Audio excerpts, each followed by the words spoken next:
Welcome back to my channel Mou blogs. তোমরা কেমন আছো সবাই? আশা করি ভালো আছো, আমিও ভালো আছি। তো চলো ভিডিওটা স্টার্ট করা যাক। আর এই দেখো আমাদের সকালবেলা এইখানে বৃষ্টি শুরু হয়ে গেছে। তোমাদের কোথায় কোথায় বৃষ্টি হচ্ছে তোমরা একটু কমেন্ট করে জানিও।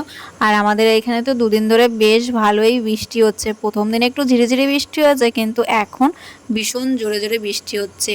আর এইখানে আমি রান্না বসিয়ে রেখে গেছি, আর তোমাদের ভাবলাম যে ভিডিওটা একটু করে দেখাই যে আমাদের এখানে সকাল থেকে বৃষ্টি শুরু হয়ে গেছে। সকাল থেকে না, রাত থেকেই বৃষ্টি শুরু হয়েছে। আর এইখানে কতগুলো পটল নিয়ে এসেছি, পটলগুলো এখন আমি কেটে নেব। আর এখন অনেক কাজ করতে হবে। এই পটলগুলোকে কাটবো, ভাজবো, তারপরে আবার দেখো লুচি বানাচ্ছি। একদিকে আমার ভাত বসানো রয়েছে, আবার আর একদিকে আমি লুচি বানাচ্ছি। কারণ এই ময়দাগুলো না আগের দিন একটু করা ছিল, মাখা ছিল। তোমরা যে দেখলে যে আগের দিন আমরা বানিয়েছিলাম হচ্ছে পরোটা, সেই পরোটার মাখা কতগুলো বেশি হয়ে গেছিলো, সেইগুলো আমি রেখে দিয়েছিলাম ফ্রিজে। আর এখন সেইগুলো একদিন পরে আমি সেইগুলোকে বানাচ্ছি হচ্ছে লুচি। তো ভাবলাম এতদিন রাখলে হয়তো নষ্ট হয়ে যাবে, তাই তাড়াতাড়ি করে লুচিটা বানিয়ে ফেলি।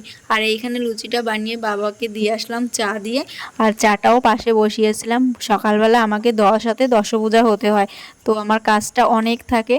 আর এইদিকে আমি দুটো উনুনে দুটো জিনিস বসিয়ে রেখেছি। তারপরে আবার এইখানে বসাবো হচ্ছে পটল ভাজা। আর এইখানে পটলগুলো আমি মেখে নিচ্ছি হলুদ লবণ দিয়ে, কারণ এটা মাখা ছিল না। আর ওই পাশে কিন্তু আমার লুচি হচ্ছে এক পাশ দিয়ে। তাহলে বুঝতে পারছো তো আমার হাতে কতটা কাজ রয়েছে। এইখানে পটলটা বসিয়ে আবার ওই পাশে আমাকে আবার লুচিটা ভাজতে হবে। তো চলো ঝটপট করে আমি কাজগুলো সামলিয়ে ফেলি। আর এইখানে ঢাকা দিয়ে দিলাম পটলগুলো। তারপরে এইখানে আবার লুচিগুলো আমি ভাজতে চলে আসলাম, কারণ এই পাশের তেলটা না প্রচুর পরিমাণে গরম হয়ে যাচ্ছিল, গ্যাসটাও আমি চাপিয়ে রেখেছি।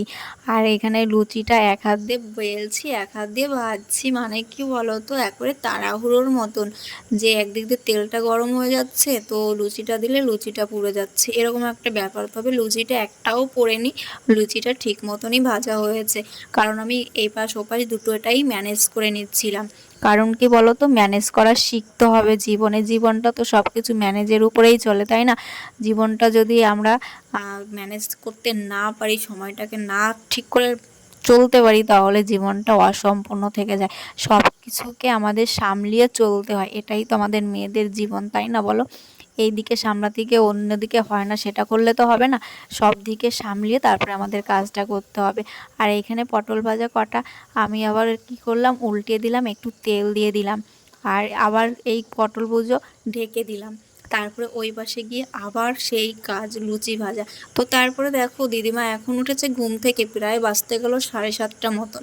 আর এখন ঘুম থেকে উঠেছে, উঠে টুটে এখন আবার মুখ ধুচ্ছে। কি বলো তো, আজকে ঠান্ডা পেয়ে না ভীষণ একটা লম্বা ঘুম দিয়ে দিল বৃষ্টিতে দিদিমা। কি অবস্থা! সকাল থেকে বৃষ্টি হচ্ছে, সকাল থেকে। তো আমার তো স্নান করা হয়ে গেছে, স্নান করে চলে এসেছি। দেখো উঠোনের কি অবস্থা হয়েছে।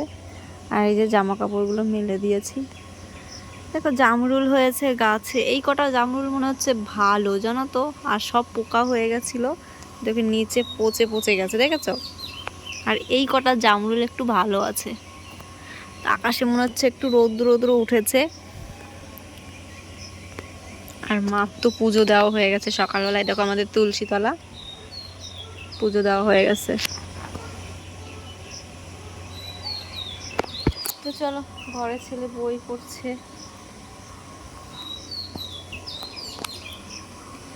দেখাচ্ছি ছেলে বই পড়ছে। চলো, স্নান করে এখনো ঘরেও ঢুকিনি, এইমাত্র ঘরে ঢুকছি। এই যে ছেলে বই পড়ছে, বই পড়ছে ছেলে।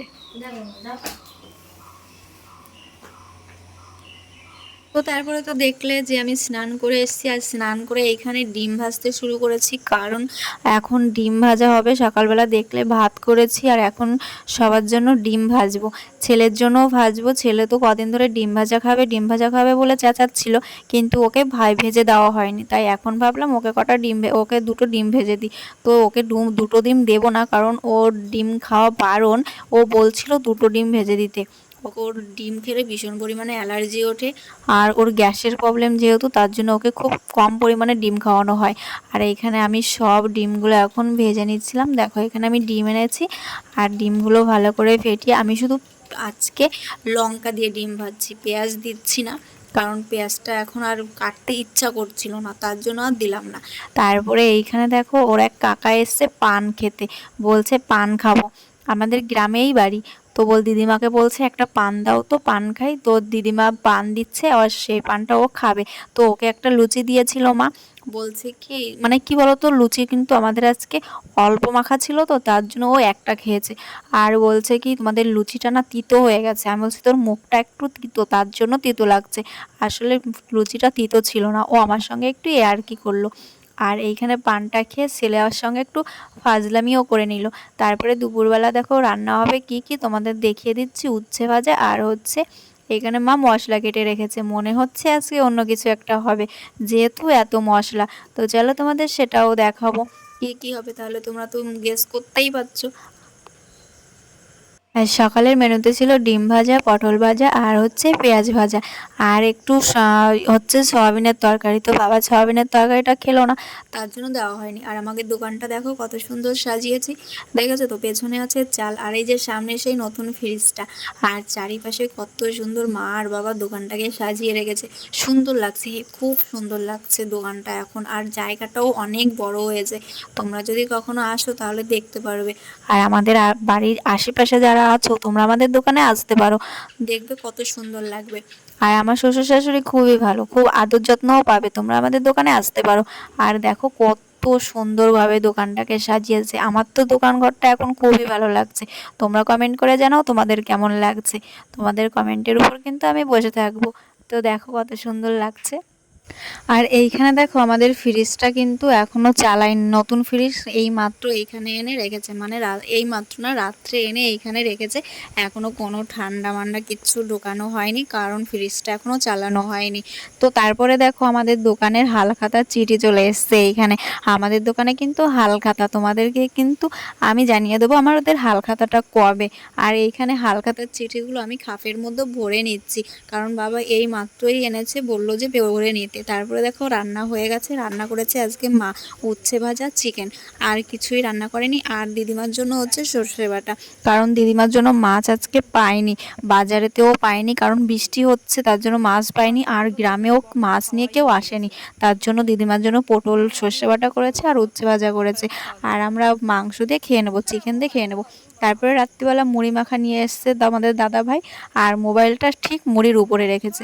তো বললাম যে মোবাইলটা সরাও। তো চলো গাইজ, আজকের ভিডিও কেমন লাগলো? ভিডিও যদি ভালো লাগে like comment share and subscribe করে দেবে, যারা ফেসবুক থেকে দেখছো তারা ফলো করে নেবে, আর নেক্সট ভিডিওর জন্য অপেক্ষা করবে। আর ততক্ষণ সবাই ভালো থেকো, সুস্থ থেকো, আর সবাই সবার পাশে থেকো, আর নেক্সট ভিডিওর জন্য অপেক্ষা করো। চলো টাটা।